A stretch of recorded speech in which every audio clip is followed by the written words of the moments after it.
Chapter 4 Ships of the Desert. The camel riders all silently watched the sun set over the faraway dunes. As the fiery ball slipped beneath the horizon, the desert was flooded with red light.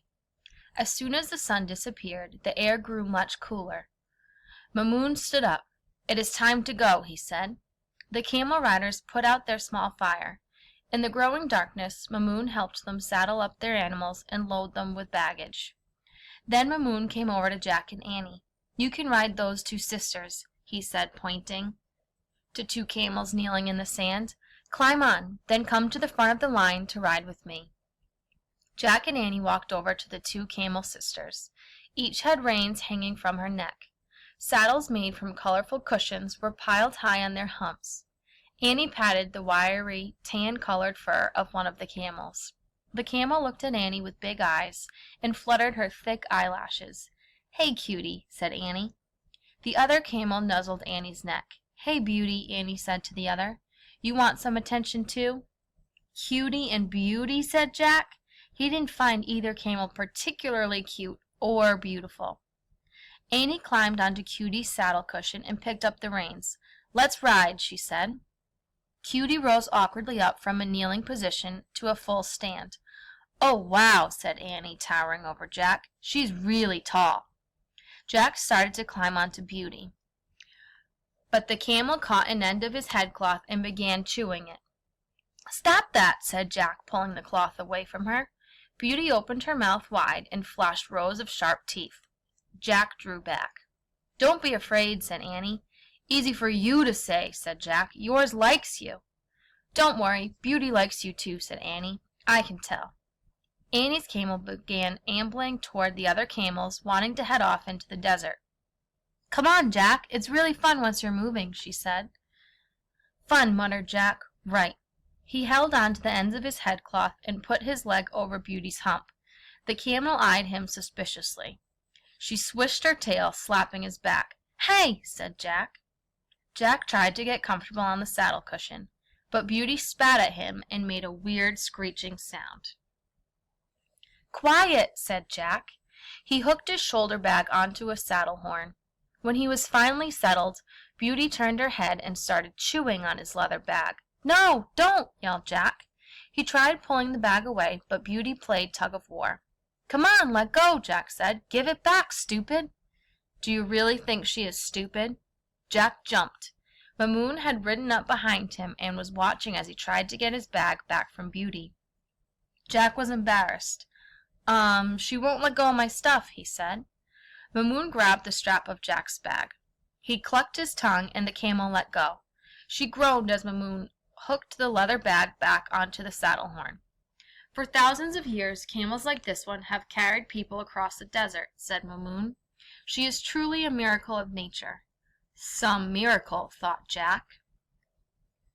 "She can drink 2 barrels of water in 10 minutes," said Mamoun, "and then go for a week without drinking again. She can live many days without food, too." "Really?" said Jack. "She is well suited to travel in the desert," said Mamoun. "Her thick eyebrows protect her eyes from the glare of the sun. Her long eyelashes and the fur around her ears keep out the wind-blown sand." "Cool," said Jack softly. "Her feet are so tough they do not feel the heat of the desert," said Mamoun. "And they are so big that they keep her from sinking down into the loose sand." Said Jack. "She can carry 500 pounds of baggage on her back," said Mamoun, "and travel 100 miles in a single day." "That's a lot," murmured Jack. Mamoun tugged on the camel's reins and clucked his tongue. Beauty breathed heavily as she rose up on her long, powerful legs to her full height. Mamoun looked back. "We must respect her and honor her," he said. "In many ways she is superior to us, no?" Jack nodded. He thought of the words of Merlin's letter. "To succeed in your mission, you must be humble." He patted the camel. "Good girl, Beauty." Mamoun clucked his tongue again to coax the camel forward. Perched high in his saddle, Jack rocked from side to side. He did not feel at all safe, but he stayed calm. Beauty ambled over to Cutie. The two sisters stood together and snorted. The desert sky was bright with stars. Mamoun called to his men, and the caravan started moving forward. The camels walked with a swaying motion. They moved 2 big feet on one side, then 2 big feet on the other. Jack gripped the horn of his saddle as his ship of the desert rocked from left to right.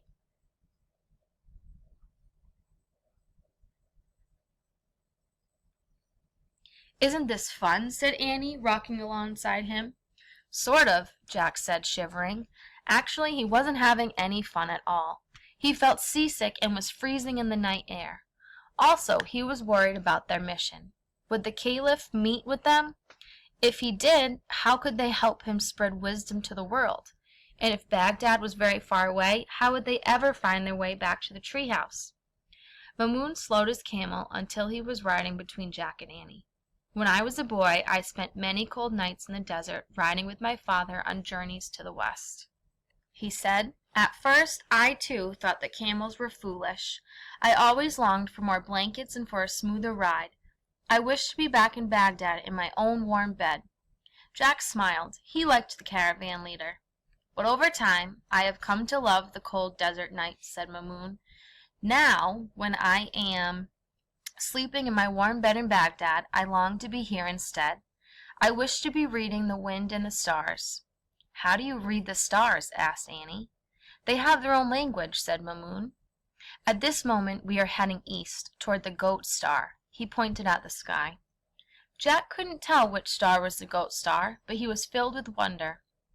Thousands of tiny lights twinkled in the black dome of night. There were more stars than Jack had ever imagined. Some looked close enough to touch.